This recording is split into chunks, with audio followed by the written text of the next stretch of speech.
அவங்க ஆட்கள் கத்துனது கரெக்டுன்னு சொல்ல மேடம். அது தப்பான வார்த்தைகள், அது த்ரிஷா பேர் அங்கே யூஸ் பண்ணது அவங்க 100% தவறு மேடம். அதில் மாற்று கருத்தே கிடையாது. யாரோ ஒருத்தர் பேசின பேச்சுக்கு எப்படி உதயநிதி ரெஸ்பான்சிபிலிட்டி எடுத்துக்க முடியும்? அவங்க எதுக்கு அவங்க ஒரு ப்ரொட்டஸ்ட்ல த்ரிஷான்ற பேர் யூஸ் பண்ணோம்? கிளியராக தெரியுது இவங்களே அதை வந்து பண்ண சொல்லியிருக்காங்கன்ற பெர்ஸ்பெக்டிவ்ல தான் நான் இதை பார்க்குறேன்.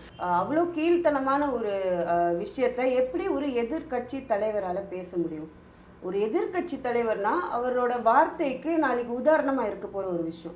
ஸோ உதாரணமாக இருக்கிற பட்சத்தில் அப்போ அவரோட ஆதரவாளர்கள் அது வந்து சப்போர்ட் பண்ணி அது வந்து நார்மலைஸ் பண்ணிடுவாங்க. ஸோ நம்ம வந்து பொலிட்டிக்கலி தமிழ்நாடு வந்து உயர்த்தணுன்றதுக்காக தான் இங்கே வந்திருக்கோம்.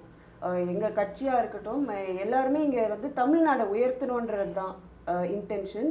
அந்த டைமில் இப்படி டீகேட்ரியான வேர்ட்ஸு யூஸ் பண்ணும்போது இது பொலிட்டிக்கலுக்கே வந்து அசிங்கமாக நாங்கள் பார்க்குறோம். இவ்வளோ வருஷம் நீங்கள் அரசியலில் இருந்து என்ன பிரயோஜனம்? என்ன கிழிச்சிங்க? மக்கள் உங்களை தூக்கி போட்டுட்டு வேணான்றதுனால தானே எங்கள் தலைவரை தேர்ந்தெடுத்திருக்காங்க. ஸோ அந்த பட்சத்தில் நம்ம வந்து நாகரிகமான அரசியலை தான் நாங்கள் ஃபாலோ பண்ணோன்னு நினைக்கிறோம். அதனால இது எதுவுமே நான் தப்புன்னு அவங்கள கைது செய்தது தப்புன்னு நான் சொல்ல மாட்டேன். அது கரெக்டான டெசிஷன் தான்.